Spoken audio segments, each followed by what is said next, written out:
Bienvenidos a este nuevo encuentro. En la clase de hoy vamos a abordar el estudio de los síndromes pulmonares.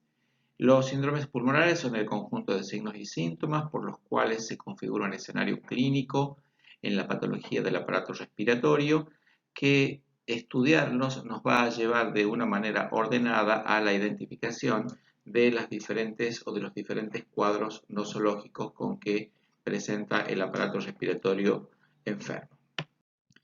En primer lugar, vamos a abordar el síndrome de condensación pulmonar. El síndrome de condensación pulmonar o fenómeno de relleno alveolar es un trastorno por el cual el espacio alveolar, que constituye no solamente los alveolos, sino los conductos respiratorios, los bronquiolos respiratorios, que son inundados o son ocupados por material extraño. Recordar que lo único que podemos encontrar a ese nivel es el surfactante pulmonar, que es rellenado por material que puede estar constituido por fluidos, exudados inflamatorios o de otra índole, células que pueden ser productos de los procesos inflamatorios o de la proliferación de algún tipo y que van a generar una compactación o una hepatización del parénquima pulmonar a ese nivel, lo cual va a generar, dependiendo de la extensión de parénquima afectado, trastornos en la suficiencia respiratoria o en el intercambio gaseoso de magnitud diferente. Por lo tanto, vamos a utilizar a la neumonía como prototipo del estudio del síndrome de condensación pulmonar. Este es un fenómeno por el cual un exudado inflamatorio, ya sea de origen vírico, bacteriano o micótico, que está formado por células, por fluidos productos de la inflamación, detritus celulares, etc., van a rellenar una parte del parénquima pulmonar que generalmente tiene carácter segmentario o puede tener carácter lobular en su extensión, lo cual le da una característica particularmente propia en el estudio de la semiología. Como decíamos al comienzo, esta ocupación alveolar va a impactar sobre la relación ventilación-perfusión, lo cual significa que un área del parénquima pulmonar quedará excluido de la ventilación y por lo tanto de la hematosis del intercambio gaseoso, que se traducirá en alteraciones de diferente índole respecto a este intercambio gaseoso en función de la extensión del parénquima comprometido. Este mismo fenómeno ocurrirá en otros síndromes en donde el parénquima pulmonar es atacado o es comprometido cuando se lo excluye de la ventilación pulmonar. El síndrome de condensación pulmonar en el contexto de la neumonía va a generar síntomas propios de un proceso infeccioso, por lo tanto tendremos síntomas generales como un síndrome febril, fiebre. El paciente tendrá disnea de grado variable según la extensión del parénquima comprometido. Si esa condensación, esa inflamación del parénquima es extensible hacia la periferia, comprometiendo la pleura visceral y por contigüidad la pleura parietal, que sabemos tiene terminaciones dolorosas, aparecerá dolor pleurítico característico como puntada de costado. Se acompaña muchas veces de tos. Esa tos estará produciendo expectoración de carácter mucopurulento o en algunos casos, como típicamente ocurre en la neumonía por neumococo, una expectoración de aspecto o carácter herrumbroso.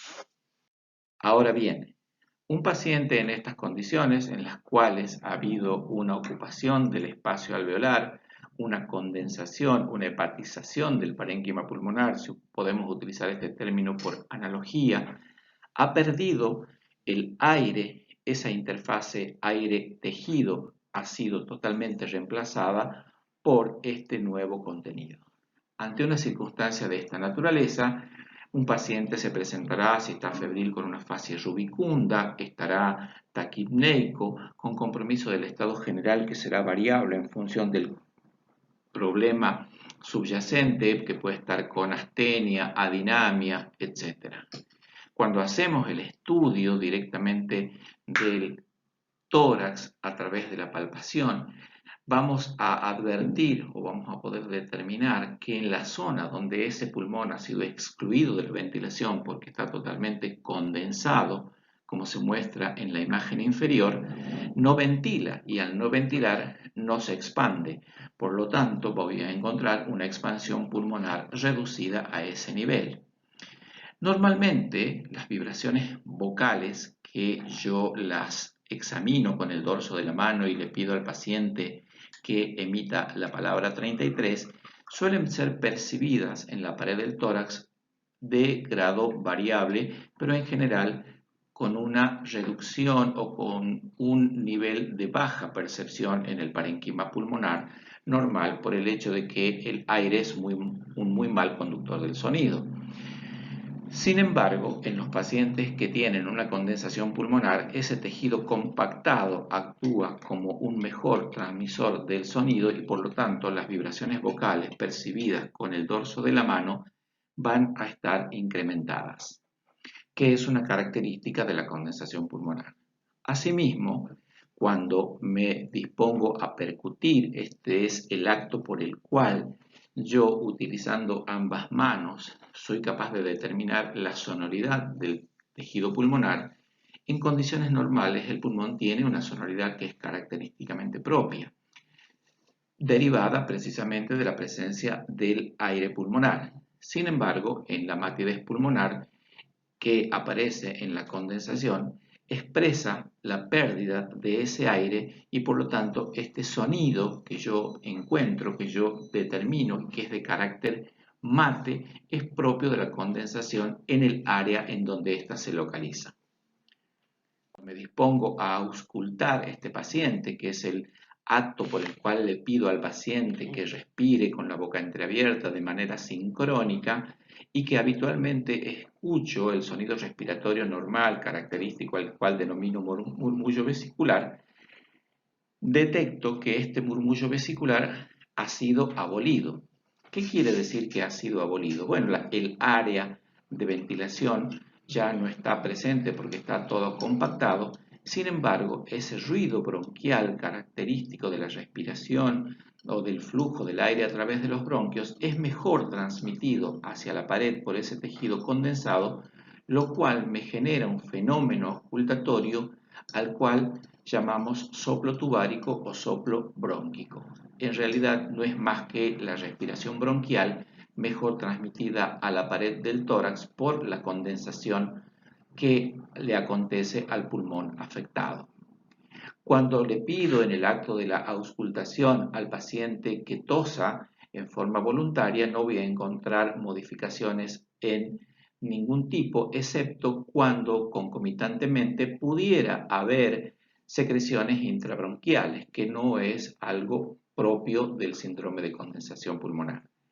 Asimismo, cuando yo ausculto la voz, esto quiere decir que le pido al paciente que diga 33 mientras apoyo la membrana del estetoscopio en su tórax, voy a encontrar un aumento de la vibración bronquial que llamaré broncofonía. Y si al paciente le pido que diga la palabra 33, seguramente esa palabra que en condiciones normales no la puedo identificar claramente, en esta condición voy a identificarla claramente. A esto llamamos pectoriloquia o pecho que habla, y esto es nada más que porque la condensación aumenta las condiciones de conductividad del sonido. Asimismo, si le pido al paciente que emita la misma palabra en voz baja, también tendré la oportunidad de percibirla. A esto llamaremos pectoriloquia áfona. De este modo queda configurado el síndrome de condensación pulmonar, en donde lo que ha ocurrido es una pérdida del aire alveolar por líquidos o fluidos o células que condensan y me generan cambios en la semiología general. A continuación vamos a abordar el síndrome de colapso alveolar o atelectasia.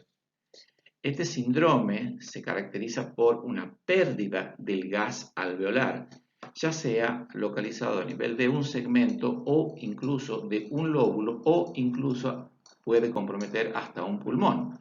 La atelectasia es un síndrome que puede presentarse con diferentes etiologías. Para que se produzca la pérdida del gas alveolar, la pérdida de la aireación del parénquima, deben ocurrir algunas condiciones. En primer lugar, una causa muy frecuente es la obstrucción de la vía aérea. La vía aérea puede obstruirse por moco, por el crecimiento de una estructura intraluminal, como puede ser una neoplasia, que progresivamente terminará obstruyendo el bronquio y por lo tanto limitando la aireación. Y a su vez, una vez obstruido, hay un fenómeno de reabsorción del gas alveolar a través de los poros de Kohn y por lo tanto el efecto final será el colapso, la pérdida de la aireación de ese sector, lo cual es la atelectasia.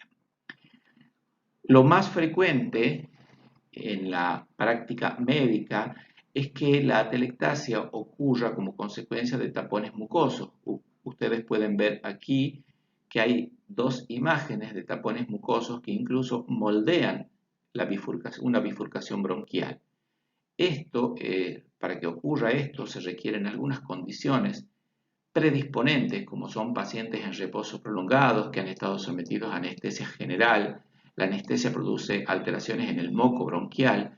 La cirugía abdominal genera dolor y reposo prolongado, lo cual altera la ventilación. Hay alteración de la tos, el clearance bronquial se compromete y por lo tanto es favorecedor de la acumulación de secreciones, tapones que terminarán en una obstrucción bronquial desencadenante de la atelectasia. Esta es la causa más frecuente, sin embargo, como decíamos recién, puede ocurrir que un paciente que sea portador de una neoplasia endobronquial pueda desarrollar paulatinamente un colapso alveolar también. ¿Qué grados de síntomas van a tener estos pacientes? Y bueno, va a ser variable en la medida en que la extensión del parénquima estuviera comprometido. Así, si el parénquima comprometido es extenso, este paciente se presentará disneico, aún cianótico en las grandes atelectasias. Como verán en esta slide, en esta imagen, en la radiografía, con las cabezas de flecha, hay una zona densa, radiopaca, que expresa el colapso pulmonar. ¿Sí? Tiene una misma reproducción en un corte axial de una tomografía computada y es una de las formas en las cuales uno las puede poner de manifiesto más allá del examen clínico. En esta diapositiva lo que podemos ver es una gran atelectasia del pulmón izquierdo en la imagen inferior y del pulmón derecho en la imagen superior. Como verán, hay un cambio en la disposición de las estructuras del mediastino que se desplazan hacia el área colapsada. En las grandes atelectasias, esto puede ser consecuencia o puede dar como consecuencia alteraciones hemodinámicas. Bien, entonces decíamos que las alteraciones o los síntomas van a depender y los signos van a depender, como la disnea y la cianosis, van a depender de la extensión del parénquima colapsado. ¿Qué voy a encontrar en un paciente en estas condiciones? En la inspección podré quizás en una gran atelectasia ver una asimetría torácica en donde el pulmón afectado o el hemitórax afectado se muestra más retraído, lo cual me da una imagen asimétrica de ese hemitórax. Cuando presto atención al movimiento que pudiera tener esa área afectada, me encontraré con que tiene una menor movilidad respiratoria. Durante la inspiración expandirá mucho menos. ¿Sí? Asimismo, en la inspección torácica estática, puedo llegar a ver que hay un imbrincamiento de los espacios intercostales en las grandes atelectasias.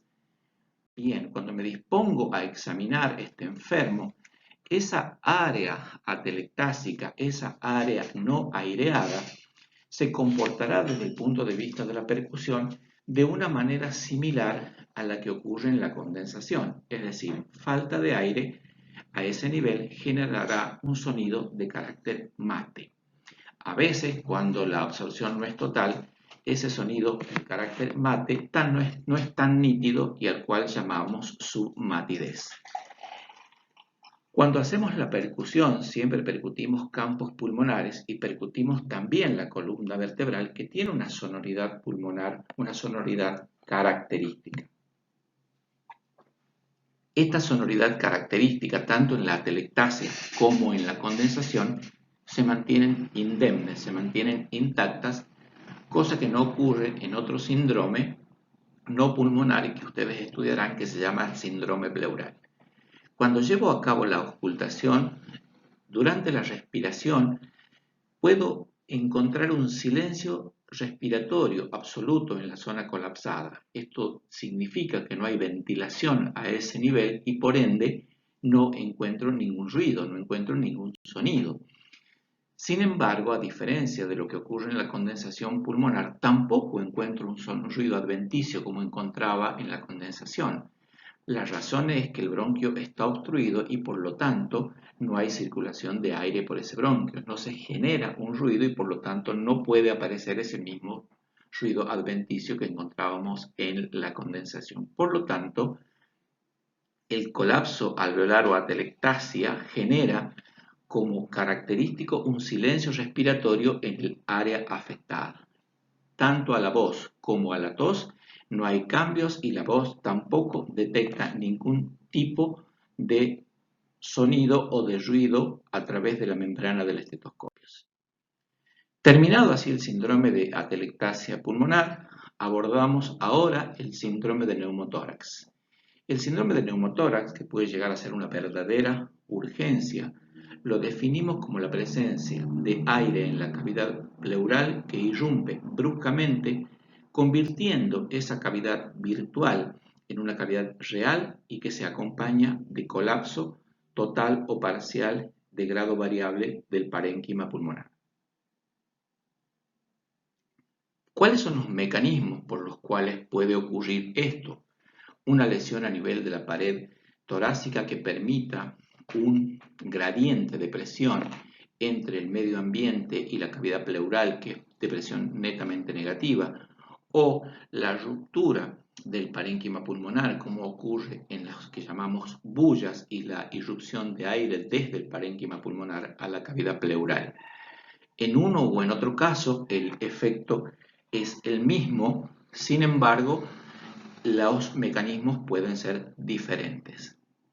Ahora bien, esto puede ser en algunos casos una verdadera emergencia, sobre todo en los pacientes que tienen un colapso pulmonar total, por el hecho de que una gran cantidad de parénquima pulmonar es sustraído de la ventilación. Sin embargo, el neumotórax puede tener grados variables, como lo mostramos en esta diapositiva. Estos grados variables también se traducirán en grados variables de sintomatología. El dolor torácico suele ser característico, no tiene una característica o un rasgo distintivo. La disnea estará presente en la medida en que el parénquima sea extenso, al igual que la taquipnea que acompaña. La cianosis también podrá aparecer en los grandes neumotórax y el colapso vascular o los trastornos hemodinámicos son propios de los neumotórax masivos. Cuando nos llevamos a cabo la semiología, este dolor torácico punzante por la presencia del aire a tensión en la cavidad pleural se extiende o se localiza en el hemitórax, pero no es definido en forma puntual por el paciente.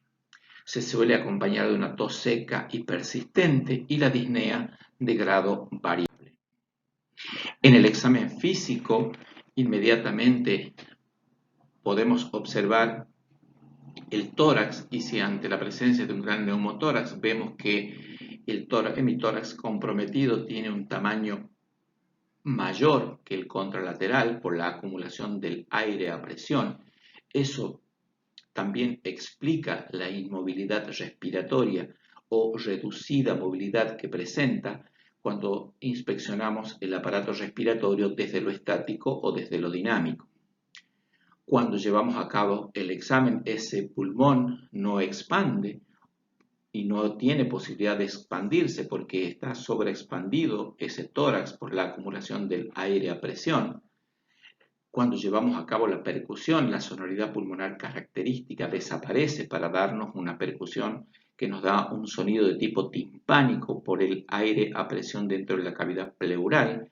Y cuando llevamos a cabo la auscultación, lo que vamos a encontrar es una marcada o un marcado disminución del murmullo vesicular, aún hasta la abolición, dependiendo del parénquima colapsado. Sin embargo, algunas veces podemos encontrar un soplo o zumbido de timbre metálico y cualidad musical, un soplo que uno pudiera ponerlo de manifiesto si sopláramos en el borde de una botella de cuello estrecho. Se lo escucha en los dos tiempos, es mayor en la inspiración, se acentúa con las respiraciones enérgicas y la tos y tiene la impresión de una cámara vasta de gran resonancia. No es más que la respiración bronquial que es aumentada o resonada por esa gran cámara aérea del aire acumulado en la cavidad pleural. Como les decía, el síndrome de neumotórax puede ser una verdadera emergencia. Uno debe sospecharlo en los pacientes que han sufrido politraumas o grandes traumatismos, sobre todo con trauma torácico, porque el colapso de un pulmón puede llevar realmente a la muerte, amenaza la vida. Como verán acá, un paciente que ha tenido una herida que se la ve suturada, un tubo de drenaje torácico y el soporte ventilatorio. Por lo tanto, el neumotórax en algunas oportunidades es una verdadera emergencia de vida. Abordaremos ahora el enfisema pulmonar. El enfisema pulmonar lo hemos estudiado siempre como un síndrome un poco aislado, pero hoy por hoy la enfermedad pulmonar obstructiva crónica es el prototipo del síndrome de enfisema pulmonar. Esta enfermedad pulmonar obstructiva crónica, que es como van a encontrarla de aquí en adelante, expresada a través del enfisema pulmonar, es una condición en donde existe una gran dilatación de las paredes alveolares con ruptura de las mismas, coalescencia de esas nuevas cavidades, lesiones de los tabiques interlobulares, que se acompaña de compresión y obstrucción de la vía aérea distal y de pequeño calibre, lo cual configura un estado de atrapamiento aéreo en forma generalizada. Ese enfisema pulmonar tendrá diferentes grados y la magnitud en que el problema afecte al pulmón también relacionará los síntomas que presente. Como ustedes ven en el slide que estoy presentando, abajo tengo un lobulillo pulmonar normal, ¿sí? Sin embargo, arriba veo el mismo lobulillo, pero ya dañado y cómo se mantiene en estas condiciones bajo el síndrome de enfisema pulmonar. La patogenia, bueno, lo que les decía, la pérdida de las paredes, la ruptura de las mismas, las confluencias de las áreas dilatadas, la compresión de las vías aéreas con atrapamiento aéreo y un estado de hiperinsuflación. Puede comprometer de diferente grado, puede comprometer los alveolos que están muy cerca de los septum, puede comprometer los alveolos que están más cerca del lobulillo pulmonar o puede comprometer al lobulillo pulmonar en su extensión y eso le da denominaciones diferentes. Cuando yo veo un paciente que tiene un atrapamiento aéreo generado por un enfisema pulmonar, voy a ver un tórax característicamente en tonel, en diámetros anteroposteriores aumentados, bases descendidas, un patrón de respiración rápida y superficial con volúmenes corrientes movilizados muy pequeños. En estados avanzados puede haber cianosis. La disnea será de grado variable en función de la afectación, se instala progresivamente y también es progresiva en el tiempo. La tos crónica que afecta a estos pacientes es de grado variable, puede ser seca o productiva cuando coexiste con un proceso inflamatorio bronquial crónico como la bronquitis crónica. Cuando llevo a cabo la inspección, completando lo que ya les decía, el hábito del paciente generalmente es un paciente asténico, ha perdido peso, usa músculos accesorios superiores para mejorar la ventilación, ya que el diafragma está aplanado por la hiperinsuflación, tiene una expiración prolongada en un intento de vaciar su pulmón, suele tener incurgitación yugular, las costillas están horizontalizadas y suele haber tiraje intercostal leve dependiendo del cuadro o de la situación en que yo encuentre a este enfermo. En la palpación hay un aumento en la resistencia torácica, es un tórax rígido que pierde elasticidad, no se expande en general. ¿Por qué? Porque no se expande porque ya está sobreexpandido. Las bases y los vértices no se expanden como lo hace un pulmón normal. Cuando percuto es un tórax que recuerda a veces al del enfisema, pero no al del neumotórax, pero porque tiene un gran contenido aéreo adentro de esos espacios alveolares dilatados. Hay una disminución de las vibraciones vocales porque mayor contenido aéreo, menor conductividad, y cuando llevo a cabo la ocultación voy a detectar un murmullo vesicular difusamente disminuido de intensidad en forma generalizada que tiene correlación con alteraciones de la función pulmonar. A veces puedo encontrar sibilantes que expresan el broncoespasmo asociado. Así es como se ve una imagen de un tórax de un pulmón enfisematoso. Como verán, ha perdido la característica del pulmón normal para convertirse en un pulmón con mayor contenido aéreo. Los tabiques están prácticamente desaparecidos y el pulmón se muestra muy agrandado por la acumulación del aire y el atrapamiento aéreo intrapulmonar. Abordamos ahora el síndrome cavitario. El síndrome cavitario no es más que la formación de una cavidad en el parénquima pulmonar como consecuencia de una lesión inflamatoria infecciosa en la mayoría de los casos, siendo el prototipo de ello la tuberculosis pulmonar.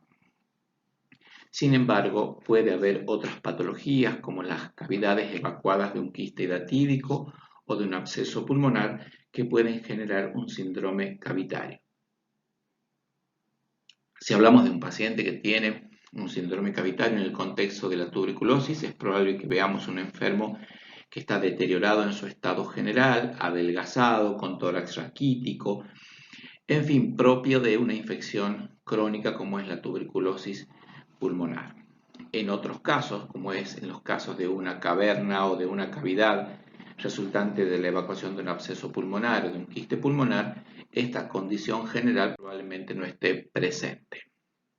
Ahora bien, cuando llevo a cabo el examen físico de este paciente, a menos que la caverna sea de gran importancia, importantes serán los hallazgos. A ese nivel tendré menor movilidad respiratoria, menor expansión respiratoria. Sin embargo, para eso las cavernas deben ser o múltiples o deben ser de gran tamaño. Por lo general, cuando llevo a cabo la percusión, si no hay otra alteración en el resto del parénquima y si a menos que la cavidad sea importante, voy a encontrar algún signo asociado. Si no, voy a tener menor movilidad respiratoria del lado afectado, las vibraciones vocales estarán aumentadas porque la cavidad actúa como resonancia y hay una reducción en la ampliación respiratoria.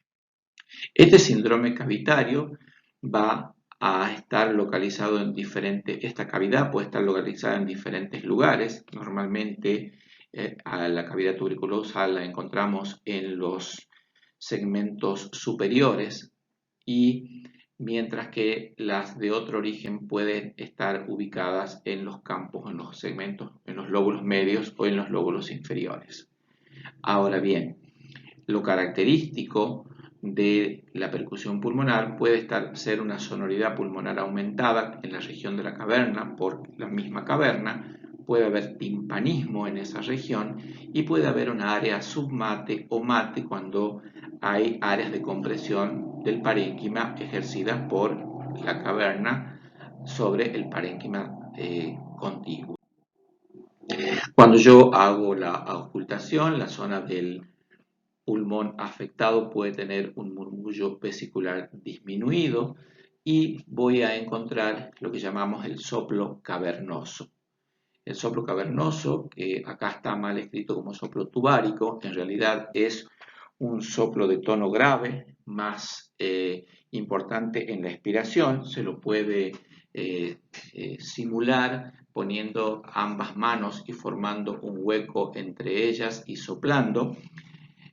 Para que esto deba estar presente, tengo que tener una caverna de por lo menos 4 centímetros de diámetro. En las grandes cavernas puedo encontrar que deben tener de por lo menos 6 centímetros cerca de la superficie. Puedo encontrar un soplo anfórico similar al que yo describía en el neumotórax. Solamente en esas circunstancias puedo encontrar este segundo soplo. Puede haber pectoriloquia áfona por la condensación pericavitaria y también broncofonía. Muy bien, la tríada del ENEC, que es del síndrome cavitario, dice pectoriloquia, soplo cavitario y gorgoteo cuando estas cavernas tienen contenido. Las condiciones para que los hallazgos semiológicos descritos puedan estar presentes es que las cavernas tengan que estar limpias de contenido y sus paredes y su cavidad en general. Finalmente vamos a abordar el síndrome pulmonar restrictivo. Utilizaremos como prototipo en la imagen a la fibrosis pulmonar idiopática. Es un fenómeno por el cual el tejido pulmonar, fundamentalmente partiendo desde el intersticio pulmonar, es reemplazado por tejido colágeno, por tejido denso fibrótico, lo cual va a ir produciendo daño progresivo, formación de quistes y rigidez del parénquima pulmonar. Este fenómeno, este síndrome pulmonar restrictivo, ha ido aumentando de frecuencia en su presentación y lo producen diferentes enfermedades que afectan el tejido pulmonar intersticial, que ya sea por un fenómeno inflamatorio o por un fenómeno de fibrosis primaria, llevan a la cicatrización del pulmón.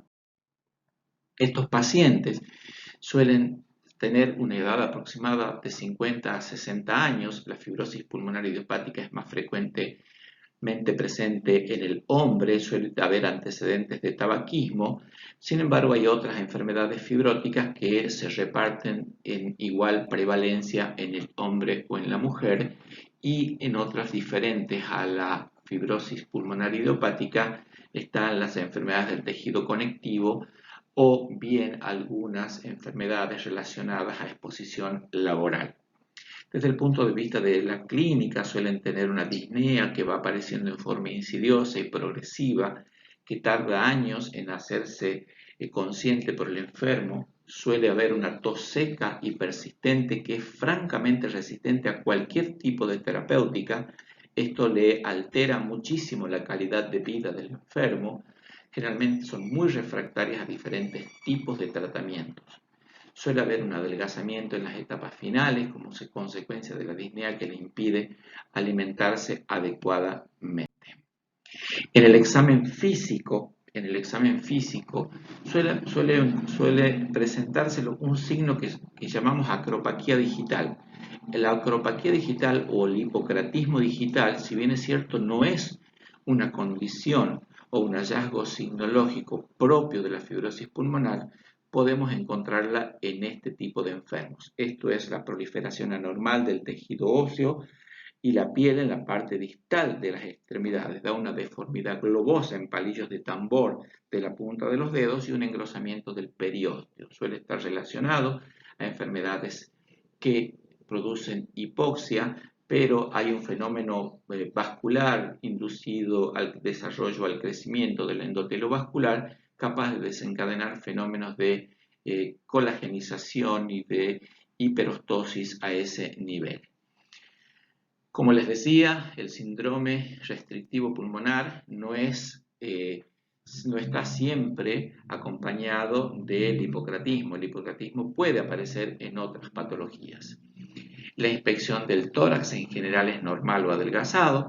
La palpación suele tener una elasticidad disminuida propio de la fibrosis. La resistencia puede estar un poco incrementada, no hay alteraciones evidentes a la percusión y en la auscultación lo característico son un tipo de ruido de rales crepitantes de fin de inspiración seco al cual llamamos rales velcro. En la voz y en la tos no encontramos cambios. Es importante tener una alta sospecha de este síndrome en pacientes hombres o mujeres de entre 50 y 60 años que se presentan con disnea de grado variable, tos seca y persistente. Muy bien, de esta manera terminamos los síndromes pulmonares y lo importante es que tenemos que hacer un tiempo en lectura permanente para poder acrecentar nuestro conocimiento, que debe ir siempre de la mano de la práctica, que desgraciadamente en estos tiempos no podemos llevarla adelante, pero que esperamos que podamos cumplirla. Así que acá termina este ciclo de clases de los síndromes pulmonares y nos encontraremos en algún otro